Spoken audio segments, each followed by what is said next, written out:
Hello, good evening, good afternoon, good morning, wherever you may be in the world. My name is Alistair, and this is my channel Basic Books, where we look at not basic books, but books that I think were interesting, books that I love, and books that I think that other people might like. I mainly deal with fantasy, science fiction, and horror, um, and comic books as well. Please check out the other videos on my channel. You may find something interesting. Um, Before we go any further, if you like the video, please put a like, leave a comment. It's always good to have a discussion going. So without further ado, let's get started. Um, there's an author called John Jakes, and he's mostly famous for his American Civil War literature, things like North and South and that kind of thing, which I always found very tedious. Never liked it. But I knew John Jakes not because of his historical novels, but because of his sword and sorcery novels. So there's one. This is going back for me. When I first got into reading fantasy, it was mostly sword and sorcery, to be quite honest. Apart from the big ones like the Lord of the Rings and such. So one of the ones other than Conan, which we'll be getting to a bit later, was Brak the Barbarian by John Jakes. Now I don't know how many of these he wrote. This is the second in the series. The first one was Brak the Barbarian. This one is the Sorceress, and there's a third one, which is this one. Put those together. Can you see that? Which is Mark of the Demon. So there's Brak the Barbarian, the Sorceress, and Mark of the Demon. This is 2 and 3 in the sequence. Whether you need to read them in sequence or not, I don't remember. I read them so long ago; it was unbelievable. I read them 50 years ago. So you can see how long since I saw those. This one is a very interesting one. It's a tandem UK edition. It's the first UK publication of the Sorceress. In fact, it's on the cusp, 1970, because it's both in shillings and pence. So it's 5 shillings or 25p. There you go. This one is a late one. This is from where is this one by? I can't remember. I think it's Mayflower, if I'm not. Starbucks were interesting because I used to get a lot of Starbucks horror ones. Just before I leave this one has got a bit on the back there as well, which is quite good. And this cover painting is a very early painting by Christos Achilleus, who was a Greek Cypriot artist who dealt mostly with book covers. He did film posters, all kinds of stuff. He was very famous. But this is one of his very early pieces. So yeah, Starbucks were good for horror as well. You used to be able to get cheap horror books. This one is quite late because it says science fantasy. I flipping hate science fantasy. I like it's either fantasy or it's science fiction. But anyway, this is down as science fantasy. It was £1.99. And I'm looking forward to reading these, reacquainting myself with these. So I mean, Brak the Barbarian and the Sorceress. This is what does it say on the back? The road is long to Kurdistan, barbarian. Beware of Septagundus. I will be there. Brak the Barbarian, outcast from the wild northern steppes of his own people, aren't they all? Journeyed southwards to golden Kurdistan. He rode alone through a world of savagery and sorcery, relying on his swordsmanship and his barbaric strength for protection. but far greater than the threat of man or beast was the menace of Septigundus, Amir on earth of the great evil Yob-Hagoth, the Dark One. So shades of Cthulhu mythos there. Already Brack has escaped once from a hideous death before the stone idol, but the arm of Septigundus was long, his powers of sorcery unmeasured. Would Brack ever reach his goal among the fabled cities of Kurdistan, wherever his goal may be? So, yeah, this one has, I think, got shades of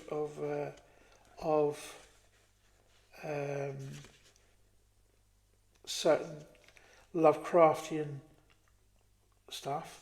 This one is dedicated to Lynn Carter, and this one is dedicated to Elsbrug de Camp, which is going to be interesting because these are obviously rip-offs, but this is Conan the Liberator, and this is a Conan pastiche. This is in the Sphere series, which reprinted. I think it's the Del Rey ones from the United States, or the Ace ones. I can't remember now which one. Who published it in the United States, but they mostly had Frazetta covers. They didn't have all the Frazetta covers on this one. I don't know. I've been trying to figure out who the artist on this is, and I can't figure it out. But yeah, this is one of the pastiches written by Elsbrug de Camp and Lynn Carter. Now, when I was a kid, when I was a teenager, and I was reading Sword and Sorcery, and it was getting mighty-thewed barbarian out of my earlobes, out of my ear holes, I didn't really make any distinction between the Robert E. Howard original stories and those pastiches that were mostly written in the early days by Lynn Carter and Elsbrug de Camp, or just Elsbrug de Camp on his own, or just Lynn Carter. And they're just frolicking fun. I mean, they lack a little of the subtlety.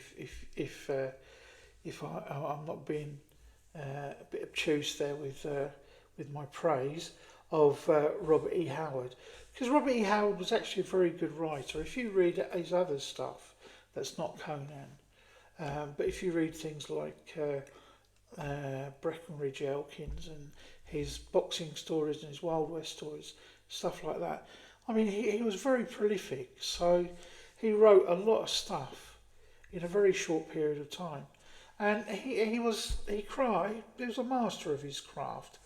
It's not for nothing that he impressed H.P. Lovecraft, but these I really like these. This one is number 14, book 14 in the series. I managed to find, and they're getting like hen's teeth nowadays. And this one is Conan and the Sword of Skelos by Andrew J. Offord. Now, I remember reading this when I was a kid. I mean, I loved this book. I've read most of the Conan stories. Excuse me, most of the Conan stories more than once over the years. But these pastiche ones, they're ones that they let go out of print. And I mean, if it's not the late ones done by Carl Edward Wagner and what's his face, he's done the Wheel of Time, Robert Jordan. You find those pretty much in the wild quite a lot. But these older ones, Andrew J. Offord is a really good writer. He did another book that I have of that was a Robert E. Howard character, Cormac McCart.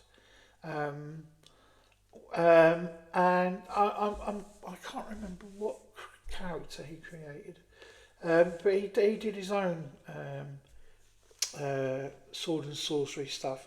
This one is very good. I really like this one, and I'm afraid I'm not one of those who casts aside the pastiche novels of Conan, but I think that's unfair because I mean Robert E. Howard died in 34. I can't remember now. When did he die? It doesn't tell you.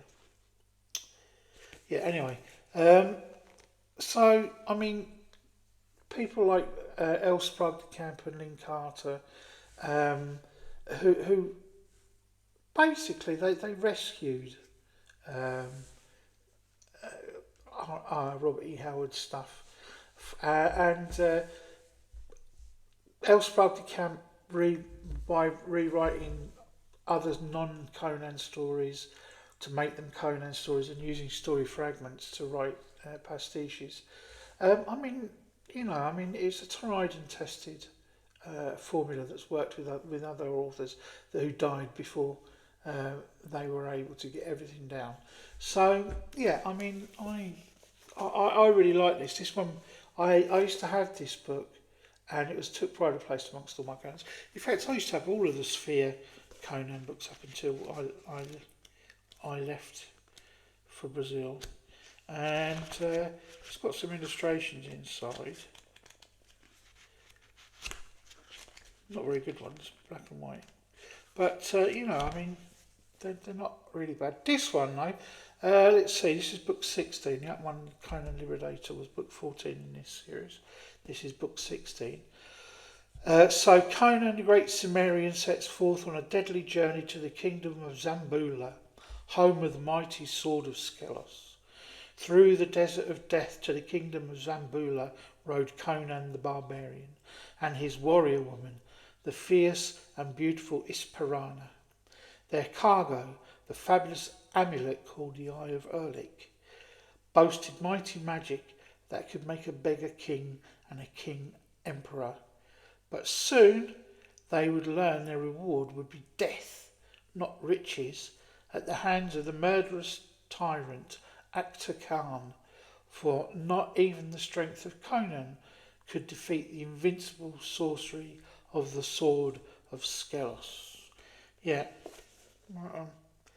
it's another artist that I don't recognise, and it doesn't seem to say who it is. But they got the mighty-thewed part done right anyway, so there you go. Right, okay, so from the ridiculous to the sublime. I can't keep my hands off of Michael Moorcock. I've got his one there, the other in Swarm. But this one, this is Una Persson and the Adventures of Una Persson and Catherine Cornelius in the 20th century. So yeah, this is a Cornelius book, and Una Persson, she turned up quite a lot in the Warlord of the Air series, and in other ones as well. And so yeah, I remember really loving this book. I remember when I was a teenager, I bought it for the cover. It's a Melvin cover. So yeah, you got two women, one dark haired, one blonde haired, and they got their tits out and got a gun. So, as a teenage boy, that was all I needed to buy the book. So, but it's a fascinating story. All Michael's books are. I love Michael's stuff, and I've been reading it for years. And to be quite honest, my introduction to Michael Moorcock, I'll have to do a video about it, but my introduction to Michael Moorcock wasn't Elric. It was actually Hawkmoon, which generally people normally have Elric. But I had known the name Elric and Michael Moorcock, and I was in my local library, the state library at that, council estate library, and I came across the Runestaff trilogy, the First Chronicles of Hawkmoon, in hardback. So, well, hey, good times. I read those. I had those out of the library several times before I bought them in paperback.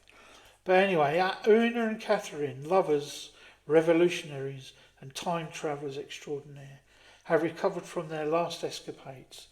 Now they flash through the dimensions in a dazzling kaleidoscope of real and imaginary 20th centuries, a riotous extravaganza of alternative pasts, presents and futures.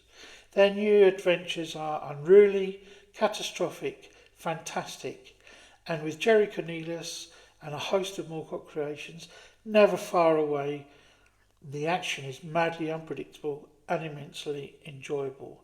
Your trip starts here, and it is very enjoyable. I love this book. When did this come out?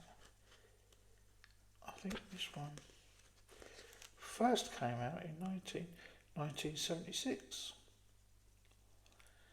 And this was published by it's a Mayflower book, 1980. So yeah, I mean the previous novels on the previous novel page, very short. That'd be about 3 pages now. Where are we? Can you see that there? Yeah, that'd be about 3 pages, 3 or 4 pages now.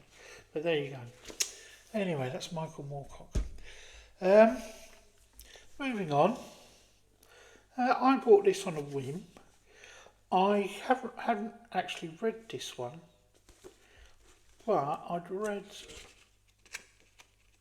earlier books by, and I can't remember which ones they were, by this author, and I really love the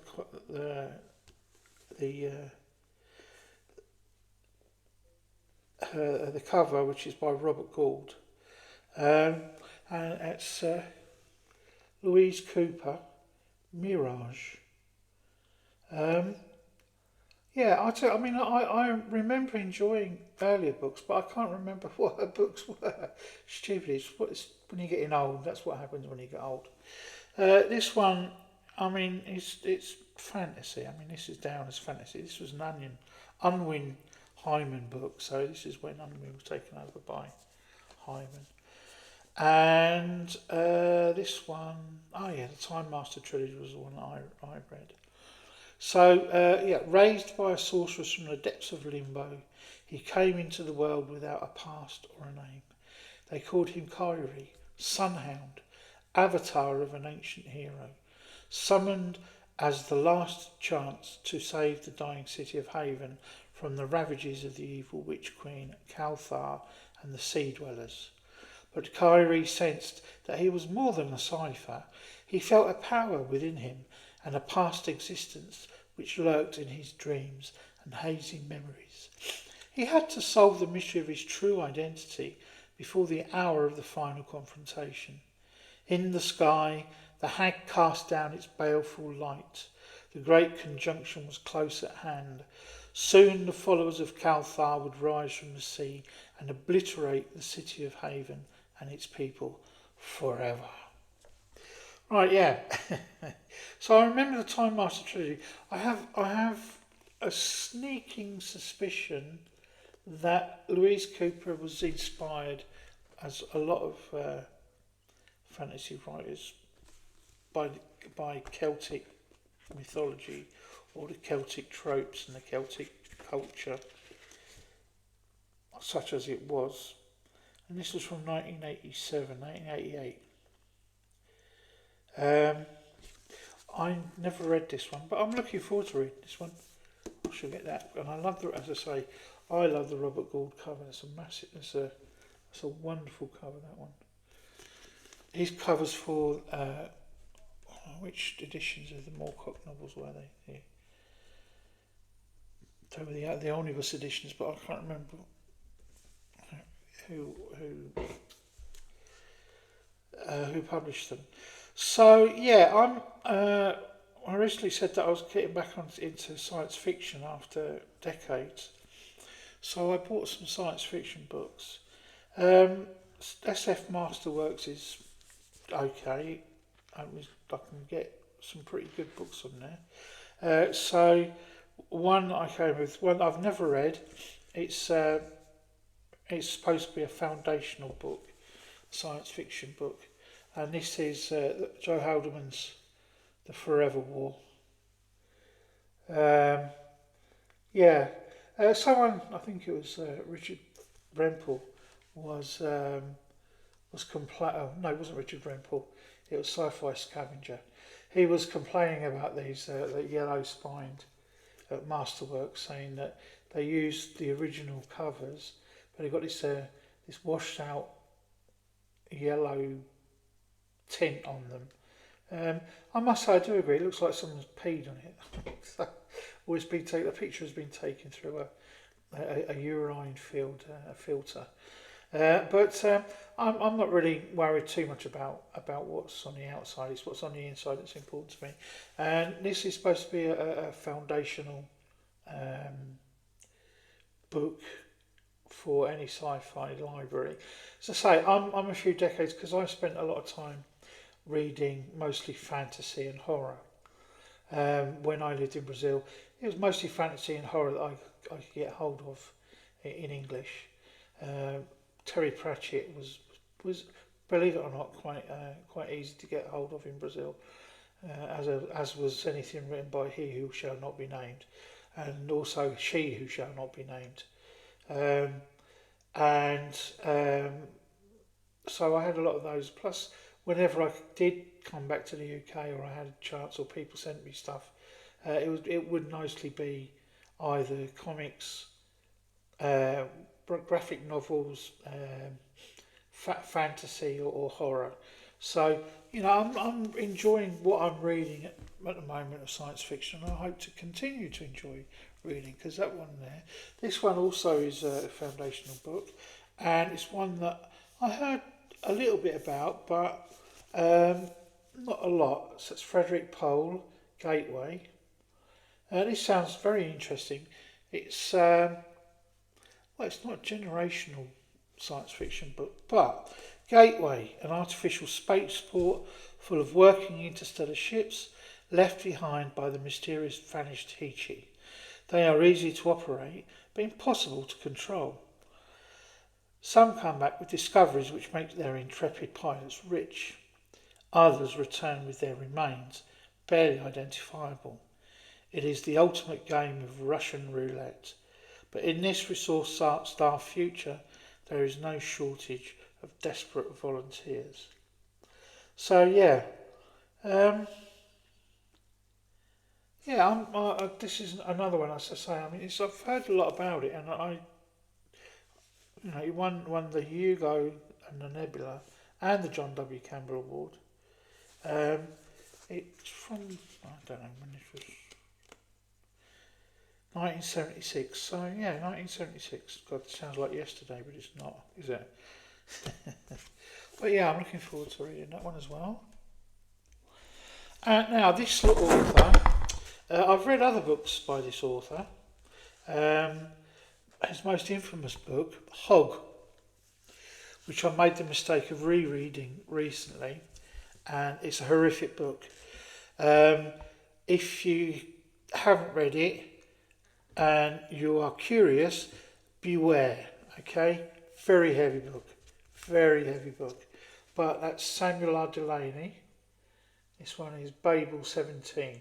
This was his first science fiction book. In the far future, after human civilization has spread through the galaxy, communications begin to arrive in an apparently alien language. They appear to threaten invasion, but in order to counter the threat, the message must first be understood. Babel 17 is the novel which catapulted Samuel R. Delany into the front rank of SF writers. So,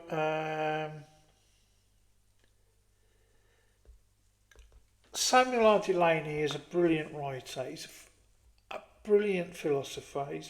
He's settled into the role of the old sage at the moment. He's 80 odd years old, and he, for a long time, he was the embodiment of two minorities within the SF world.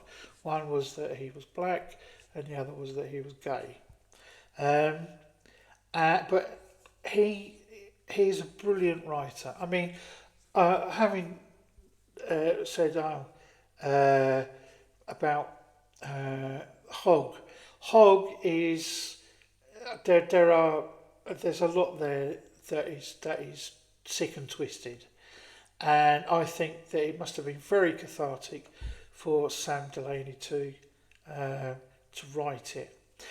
His SF, there are certain things it's like that he does science fantasy. God, I hate that. Science fantasy, which also has a little bit of what's going on in Hog, going on in that. But he was born and raised in Harlem, published his first novel in 1962 at the age of 20. He won the Nebula Award for Best Novel in consecutive years with Babel 17 in 1966 and the Einstein Intersection in 1967. His other novels include Dahlgren and the Nevion series. I've read the Nevion series, that's another one. And I also read the Einstein Intersection many years ago. And he teaches literature at Princeton University. So, yeah,